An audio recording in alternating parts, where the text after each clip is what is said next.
Assalamualaikum warahmatullahi wabarakatuh.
Alhamdulillahilladzi nahmaduhu wa nasta'inuhu wa nastaghfiruh wa na'udzu billahi min shururi anfusina min sayyiati a'malina may yahdihillahu fala mudilla lahu wa may yudlil fala hadiya lahu asyhadu an la ilaha illallah wa asyhadu anna Muhammadan abduhu wa rasuluhu la nabiyya ba'dah al-mab'uts rahmatan lil alamin اللهم صل وسلم على حبيبنا وشفيعنا وقرة أعيننا سيدنا محمد وعلى آله وأصحابه ومن تبعهم بإحسان إلى يوم الدين.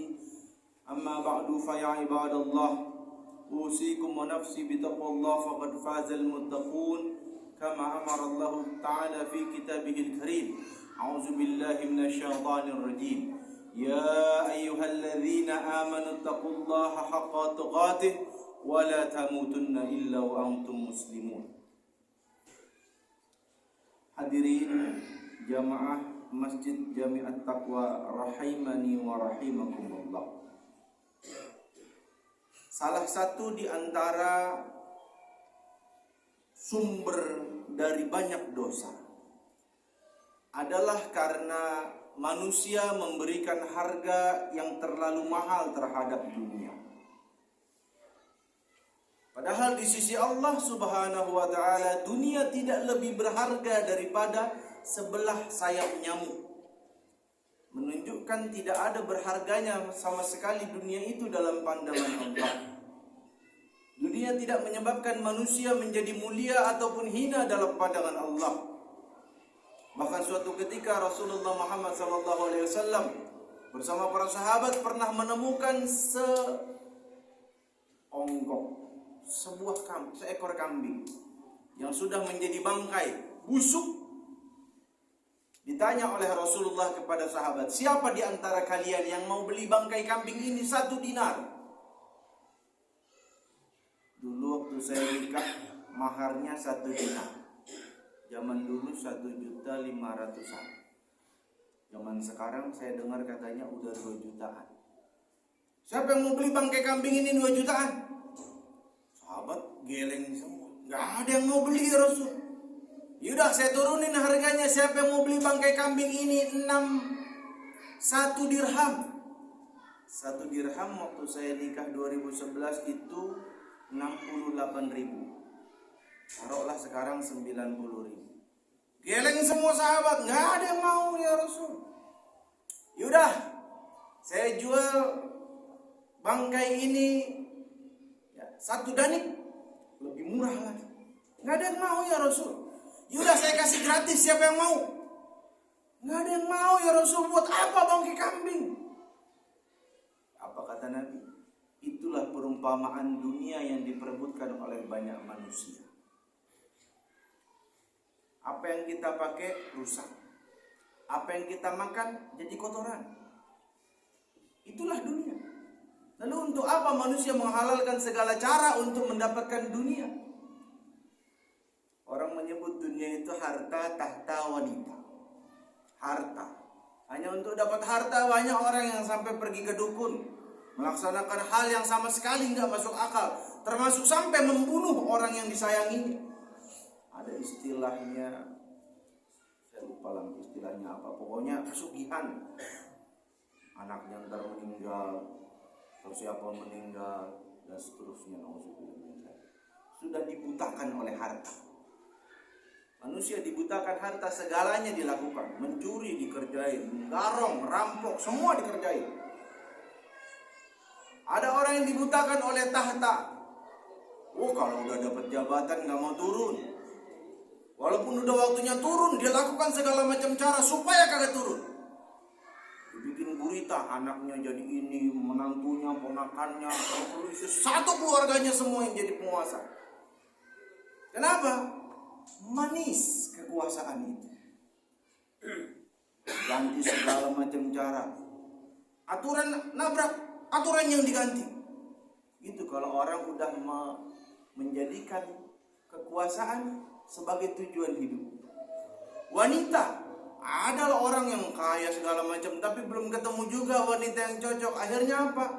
Cinta ditolak, dukun bertindak, pergi lagi ke dukun. Nauzubillah min dzalik. Maka pada kesempatan yang singkat ini, Al-Fakir ingin menyampaikan satu kajian singkat tentang hakikat dunia. Besar harapan Al-Fakir agar kita memahami hakikat dunia sehingga kita tidak tertipu karenanya. Dalam banyak ayat dalam Al-Quran Allah mengatakan bahwa banyak orang melakukan perbuatan ini dan itu karena mereka telah tertipu oleh kehidupan dunia. Apa hakikat dunia yang pertama? Hakikat dunia yang pertama adalah ujian. Innamal hayatud dunya darul ibtila. Sesungguhnya kehidupan dunia itu cuma ujian semata. Yang gak mau diuji jangan hidup. Kalau kita siap hidup, siap diuji. Baik itu ujiannya nikmat dalam pandangan kita atau tidak nikmat dalam pandangan kita. Itu semua ujian. Dapat harta ujian, kehilangan harta ujian. Apa yang kita terima ujian, apa yang luput dari kita ujian. Semuanya berasal dari Allah Subhanahu wa ta'ala. Kita tidak menjadi mulia ataupun hina karena apa yang kita terima. Tapi bagaimana kita menyikapi ujian itu? Orang dapat harta, apa dia langsung jadi mulia? Enggak. Kalau dia dapat harta lalu dia gunakan harta itu di jalan Allah. Dia bantu orang yang dekat dengan dia. Dia bantu orang yang kesusahan. Maka dia menjadi mulia. Bukan karena hartanya, tapi karena dia bijak dalam menggunakan hartanya. Orang yang kehilangan harta, apa dia menjadi hina? Tidak. Ketika dia kehilangan harta, dia bersabar. Allah memuliakan dia bukan karena kehilangan hartanya, tapi karena dia tepat dalam bersikap terhadap ujian Allah. Allah katakan dalam surah Al-Mulk ayat kedua, Alladzi khalaqal mauta wal hayata liyabluwakum ayyukum ahsanu amala wa huwal azizul ghafur. Dialah Allah yang menciptakan mati dan menciptakan hidup, liyabluwakum, untuk menguji kalian. Kita semua tanpa kecuali. Ayyukum, siapa di antara kalian ahsanu amala, yang paling baik amalnya. Abdullah bin Abbas mengatakan ahsanu amala itu adalah yang paling ikhlas dan paling sesuai sunnah Rasul. Siapa di antara kita yang paling berat ujiannya? Para nabi dan rasul. Inna syaddal bala minan nas al-anbiya. Sesungguhnya orang yang paling berat, paling keras, paling banyak ujian hidupnya adalah para nabi. Jadi kalau kita punya masalah hidup kita, jangan ngerasa kita paling sengsara hidup. Nabi paling sengsara. Dikatain kita, digibahin kata kita sama orang lain. Emang Nabi Musa gak pernah digibahin sama kaumnya sendiri? Kurang apa? Ada di antara kita yang mungkin gantengnya setengah mati sampai godaan sini godaan. Nabi Yusuf kurang ganteng apa Nabi Yusuf? Sampai pengen diperkosa sama istri raja. Kita diuji dengan ini itu. Nabi Muhammad, semua nabi dapat ujian dari Allah Subhanahu wa ta'ala, macam-macam ujiannya. Maka kalau kita dapat ujian, bukan hanya harus lulus, tapi harus lulus dengan nilai terbaik. Dan itulah para nabi. Nabi Nuh dapat umat bandelnya setengah mati, nauzubillah min dzalik. Sampai Nabi Nuh curhat berkali-kali dalam Al-Quran. Nabi Musa, Nabi Yusuf, Nabi Isa, semua nabi dapat ujian, dan yang paling berat dapat ujian adalah Rasulullah Muhammad SAW. Semua ujian dari zaman Nabi Adam sampai Nabi Isa dikumpulin jadi satu, itulah yang dihadapi oleh Rasulullah Muhammad SAW. Bahkan paman-paman beliau sendiri banyak yang kafir, memerangi beliau, musuhi beliau banyak. Beliau datang ke Taif berharap dapat dukungan dari saudara-saudaranya. 10 hari dakwah di sono, satu pun gak ada yang masuk Islam. Yang ada beliau ditimpukin sampai keluar dari kota Taif. Berdarah beliau. Sampai dalam kitab Sirah Nabawiyah dikatakan sendal beliau nempel sama kakinya, saking banyaknya darah beliau. Tapi apa kata beliau? Ya Allah, seandainya apa yang aku lakukan telah membuatmu ridha, maka apa yang baru saja mereka lakukan terhadapku tidak ada apa-apanya. Yang kedua, hakikat dunia itu adalah perhiasan. Allah Subhanahu wa taala menjelaskan kepada kita dalam surah Ali Imran ayat 14. Zuyyina lin-nasi hubbu syahawati minan nisa. Dijadikan indah dalam pandangan manusia cinta syahwati terhadap istri. An-nisa yang dimaksud di sini istri. Wal banin, dan kepada anak. Wajar orang jomblo pengen punya istri, udah punya istri pengen punya anak. Wal qanatiril muqantarati minaz zahabi wal fiddah, dan perhiasan dari emas dan dari perak. Udah punya istri, punya anak, pengen punya harta. Wal khailil musawwamati wal an'ami wal hars, dan kuda pilihan, motor, mobil, kendaraan, hewan ternak, aset, sawah ladang. Zalika mata'ul hayati dunia. Itu semua perhiasan hidup di dunia. Apa dilarang sama Allah? Enggak. Yang penting dua. Dapatnya dengan cara yang benar, digunakannya dengan cara yang benar. Yang penting dua itu aja. Wallahu indahu husnul ma'ab. Tapi Allah kasih tahu, di sisi Allah ya, tempat kembali yang baik. Semua yang disebutin tadi itu boleh kita punya, tapi ingat, semua kalau kita mati kita tinggalin. Di sisi Allah lah yang terbaik. Apa itu? Ridho dari Allah, surga dari Allah Subhanahu wa ta'ala. Jadi yang pertama, hakikat dunia itu ujian. Kita harus lolos dengan nilai yang terbaik. Yang kedua, dunia itu perhiasan. Maka jangan pernah jadikan dunia sebagai tujuan hidup. Bahkan dalam hadis Nabi bilang, ad-dunya mata', dunia itu perhiasan. Wa khairul mata'iha al-mar'atus salihah, dan sebaik-baik perhiasan adalah istri yang salihah. Yang ketiga, dunia itu sementara. Allah Subhanahu wa ta'ala telah menjadikan kita hidup di dunia hanya sementara. Enggak ada yang namanya dunia itu selama-lamanya, enggak ada. Dunia itu sementara. Ketika Allah bicara tentang akhirat, maka Allah menggunakan redaksi khalidina fiha abada. Mereka selama-lamanya di situ. Ada yang di surga, ada yang di neraka. Nauzubillah min dzalik. Maka jangan pernah berharap kita di dunia itu selama-lamanya. Enggak ada. Jangan punya pandangan seperti orang komunis. Hidup di dunia itu selama-lamanya, kalau kita udah mati selesai. Enggak. Justru ketika kita mati, kehidupan sebenarnya akan dimulai. Karena kehidupan akhirat itulah kehidupan yang sebenarnya. Wahiyal hayawan. Lahiyal hayawan, itulah kehidupan yang sebenar-benarnya. Allah mau menyebut hayawan, bukan hewan. Hayawan. Ziyadatul magna yadullu ala ziyadatil makna. Itu kaidah tafsirnya begitu. Penambahan bagian kata menunjukkan penambahan makna. Hayawan. Benar-benar hidup itu di akhirat, bukan di dunia. Dunia mah bunuh diri, mati, pindah dunia.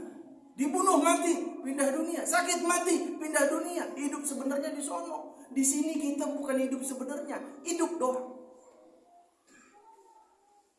Lagian kita juga di dunia bukan hidup dunia pertama. Dulu kita di alam ruh pertama kali, di surga kita. Habis itu kita di alam rahim, perut ibu kita. Lahir kita ke alam dunia. Selesai kita mati, enggak langsung ke akhirat, alam barzakh. Selesai alam barzakh, kita namanya mengalami yaumus sa'ah. Laut tumpah ke daratan, planet tabrakan, hancur-hancuran semuanya pada mati. Kita mengalami lagi namanya yaumul kiamah, dibangkitkan semua manusia. Yang pertama dibangkitin Nabi Muhammad.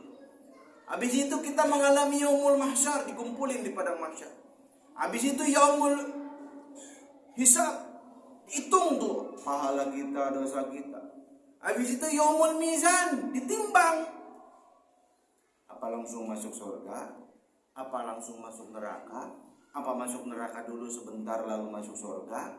Atau neraka selama-lamanya? Apa langsung masuk surga? Kagak, siratal mustaqim dulu. Ada yang kayak the flash cepet. Ada yang lari, ada yang jalan, ada yang ngesot, macem-macem. Ada yang udah jalan, nyemplung ke neraka.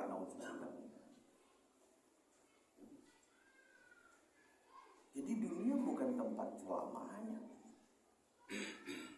Cari berkah yang banyak. Kata Imam Al-Ghazali, ad-dunya mazra'atul akhirah. Dunia itu jembatan menuju akhirat. Kalau kita ada di jembatan, apa iya kita terus-terusan? Kagak. Boleh nggak kita foto-foto selfie di jembatan? Silakan. Tapi kalau kita ngerasa bahwa jembatan itulah tujuan hidup kita, keliru fikir. 4. Dunia itu semakin dinikmati, semakin berkurang kenikmatannya. Itu dunia.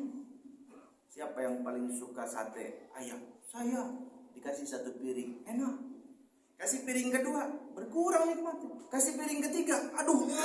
Kasih piring 4, muntah bisa. Padahal suka sate. Bandingkan dengan kenikmatan akhirat.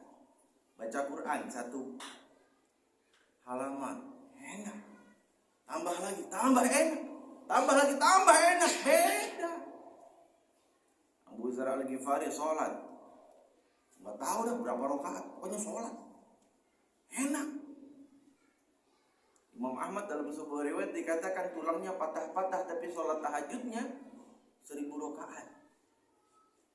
Kalau tahajud itu nggak ada batasnya, berapapun boleh, terserah. Yang penting ditutup dengan witir.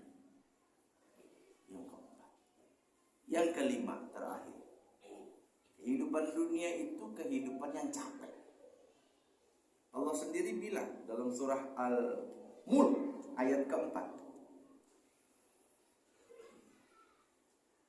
Summarji'il basara karrataini yanqalib ilaikal basaru khasi'an wa huwa hasir. Summa, kemudian, irji'i, kembalikanlah, ulangilah, al-basara, pandangan, karrataini, untuk kedua kalinya, yanqalib ilaikal basaru khasi'an wa huwa hasir. Maka pandanganmu itu pasti kembali kepadamu tanpa menemukan cacat, dan pandanganmu dalam keadaan letih. Itulah normalnya. Jangankan buat hal yang melelahkan, yang kita tidak sukai, buat hal yang kita sukai aja pasti capek. Ada orang yang suka lari, pasti ada titik tertentu dia capek lari. Ada orang yang suka jalan-jalan ke Jogja kemana, ada titik tertentu dia capek. Tapi beda dengan hidup di surga. Allah gambarkan kehidupan di surga itu, kita duduk berdipan-dipan di atas dipan-dipan, dengan duduk yang posisi paling enak. Kita mau makan, mau lihat ada burung terbang di surga, baru dalam hati kita terbesit, enak kayak makan burung panggang. Hilang langsung tuh burung, langsung ada di depan mata kita dalam keadaan burung panggang, siap makan. Selesai, kita mau minum, kayaknya enak minum, langsung ada di gelas di tangan kita. Ada 4 pilihan: madu, khamr, air putih, susu. Kita mau apa, langsung ada di gelas kita, gak perlu turun dulu ke sungai. Selesai makan, selesai minum, enak kayaknya saya makan buah. Langsung buah itu sama ranting-rantingnya nyamperin kita. Itu surga. Gak perlu manjat dulu, gak perlu takut ada belatungnya, ulet bulunya, nggak perlu takut keaseman, nggak perlu takut, pasti enak. Udah selesai makan, minum, makan buah, kayaknya enak nih kumpul sama istri, dikasih sama Allah bidadari yang cantik, yang saking cantiknya sampai semua wanita paling cantik di dunia ngerasa diri paling jelek kalau ketemu tuh bidadari. Kurang, dikasih bidadari lagi. Kurang, dikasih bidadari lagi. Habis tuh bidadari di surga, dikasih 1 bidadari yang paling cantik. Siapa itu? Istri kita di dunia.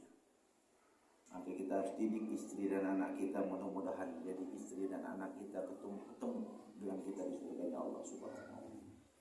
Aqulu qouli hadza wa astaghfirullah li wa lakum wa li sa'iril muslimin wal muslimat wal mu'minin wal mu'minat wastaghfiruhu innahu huwal ghafurur rahim.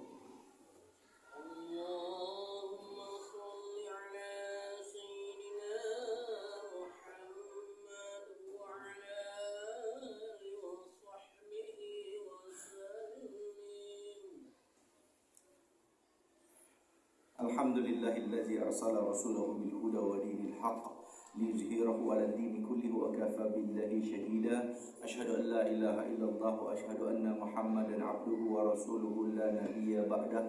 Al-mab'us rahmatan lil alamin. Allahumma shalli wa sallim ala habibina wa syafi'ina wa qurrati a'yunina sayyidina Muhammadin wa ala alihi wa sahbihi wa man tabi'ahum bi ihsanin ila yaumiddin. Amma ba'du fa ya ibadallah, أوصيكم ونفسي بتقوى الله فقد فاز المتقون كما أمر الله تعالى في كتابه الكريم. أعوذ بالله من الشيطان الرجيم. يا أيها الذين آمنوا اتقوا الله ولتنظر نفس ما قدمت لغد واتقوا الله إن الله خبير بما تعملون. إن الله وملائكته يصلون على النبي يا أيها الذين آمنوا صلوا عليه وسلموا تسليما. اللهم صل على سيدنا محمد وعلى آل سيدنا محمد كما صليت على سيدنا إبراهيم وعلى آل سيدنا إبراهيم وبارك على سيدنا محمد وعلى آل سيدنا محمد كما باركت على سيدنا إبراهيم وعلى آل سيدنا إبراهيم في العالمين إنك حميد مجيد. اللهم اغفر للمسلمين والمسلمات والمؤمنين والمؤمنات الأحياء منهم والأموات إنك سميع قريب مجيب الدعوة وقاضي الحاجات. اللهم أغننا بحلالك عن حرامك وبطاعتك معصيتك بفضلك من سواك. ربنا هب لنا من أزواجنا وذرياتنا قرة أعين واجعلنا للمتقين إماما. اللهم انصرنا على القوم الكافرين. اللهم أهلك الكفرة والمشركين وشدد شملهم وفرق جمعهم وزلزل أقدامهم. اللهم انصر إخواننا المجاهدين في فلسطين وفي غزة وفي كل مكان وفي كل زمان.